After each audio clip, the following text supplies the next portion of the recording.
Qui a dit une première réaction aux travaux du Palais de Marbre, les jeunes conférenciers, toutes tendances confondues, désapprouvent, nous apprenons en même temps que vous, énergiquement engager toute initiative tendant à former un gouvernement non issu de la conférence nationale, souveraine et unique cadre habilité à sortir un gouvernement responsable et crédible pour gérer la véritable transition vers la Troisième République. J'apprends en même temps que vous que les jeunes sont surpris de voir ceux-là même qui, par le langage de tous les jours, avaient juré au nom du peuple de ne jamais pactiser avec le pouvoir. Un deuil tout à fait sinistré. Et nous sommes étonnés d'entendre de musique aujourd'hui à la radio et à la télévision sur la gravité de la situation. Nous sommes en deuil. Voilà le mot que je peux dire.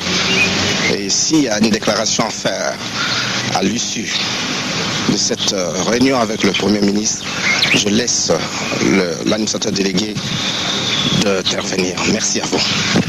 Monsieur l'administrateur, une déclaration à faire à l'issue de cette réunion? Je n'ai pas de déclaration particulière à faire. Vous avez écouté le président qui a bien dit que les opérateurs économiques sont en deuil. Et pendant qu'ils sont en deuil, on continue à jouer la musique. Et pour toute cette situation que nous avons toujours essayé de tirer la sonnette d'alarme à temps, la population montait contre les opérateurs économiques. Aujourd'hui, il n'y a plus d'emploi.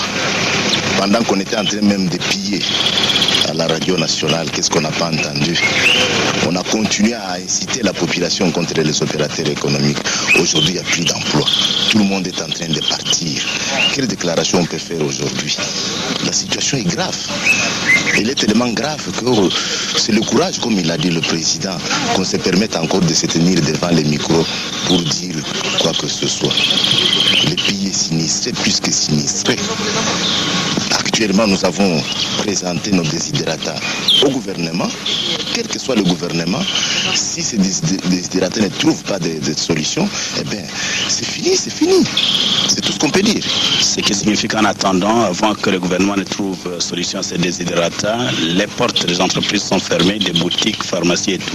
Mais bien sûr, vous allez travailler avec quoi? L'outil de travail est par terre. Les industries sont par terre. Les services sont par terre.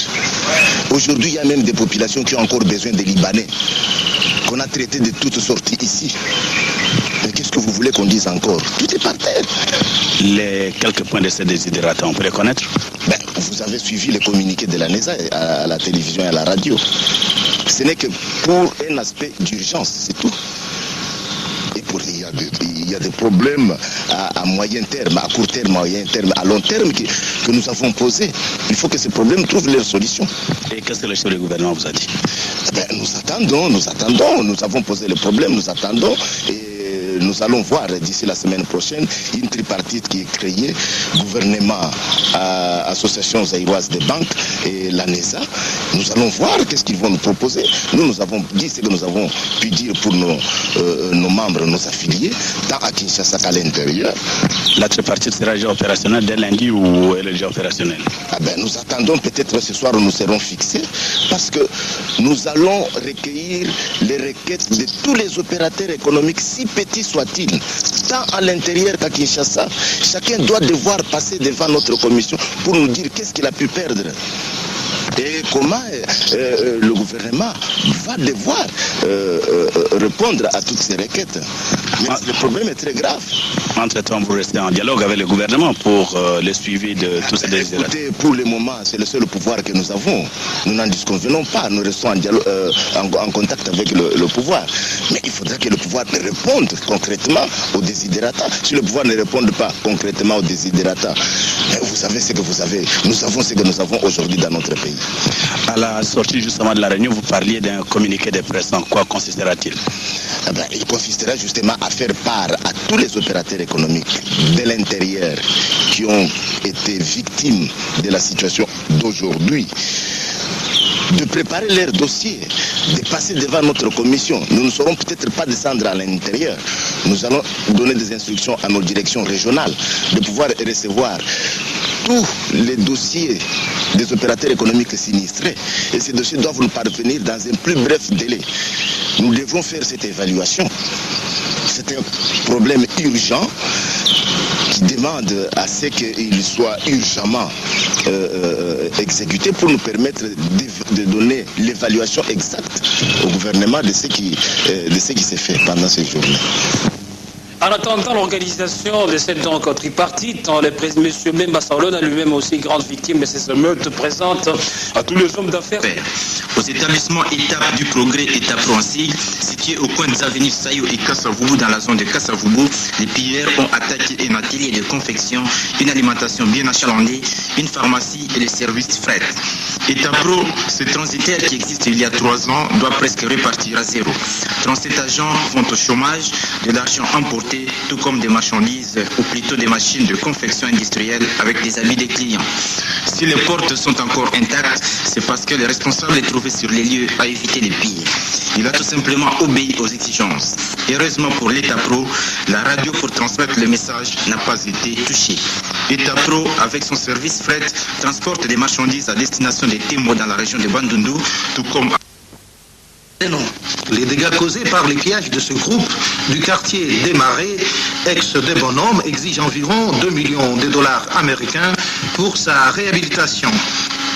Tout alors a été soit emporté ou cassé par les pilleurs. La nouvelle scierie du groupe, à peine installée et non inaugurée, n'existe que des noms. Des usines de fabrication, des panneaux pour chambres froides démontables, totalement saccagés, l'immeuble abritant les bureaux et les ateliers entièrement détruits. La cabine haute tension qui alimentait l'usine a été mise hors usage. À cette liste, il faut ajouter les pièces de réchange pour chambres froides et matériel d'exploitation forestière qui ont été emportés par les pilleurs. Les 450 cadres et agents du groupe gonflent désormais les statistiques des chômeurs de la capitale. Le siège du mouvement populaire de la Révolution compte aussi parmi les maisons avoir un traitement malheureux de la part des manifestants du début de la semaine. M. Mofassa Djema, vice-président de ces partis chargés de la jeunesse, n'a pas caché son indignation à ces sujets. Reportage Kalalankozameso. Vous le savez, le mouvement populaire de la Révolution a toujours comme vertu l'unité, la paix. Nous regrettons ces événements. Et comme le président de la République l'a bien dit lors de son discours il y a quelques jours, le mouvement populaire de la Révolution, par ma bouche, pardonne ceux-là qui sont venus nous attaquer. Pardonne ceux-là qui nous ont pillés. Vous voyez même l'état de notre siège. C'est regrettable. Ce sont ces comportements qui bloquent justement le processus de la démocratisation. Le mouvement populaire de la Révolution étant pour la démocratisation, le mouvement populaire de la Révolution, dans tout son temps, dans toute sa vie, a toujours prôné le dialogue, la tolérance. Et ce sont les vertus de la démocratie. Et j'invite tous nos militants, tous nos sympathisants, même ceux-là même qui ont été attaqués, à pardonner nos assaillants. Mais ce qui est vrai, c'est que toutes les dispositions sont prises pour que de pareilles choses n'arrivent plus. Et nous prendrons vraiment ces dispositions pour que nous soyons plus attaqués. Mais ça n'arrivera jamais. Malgré les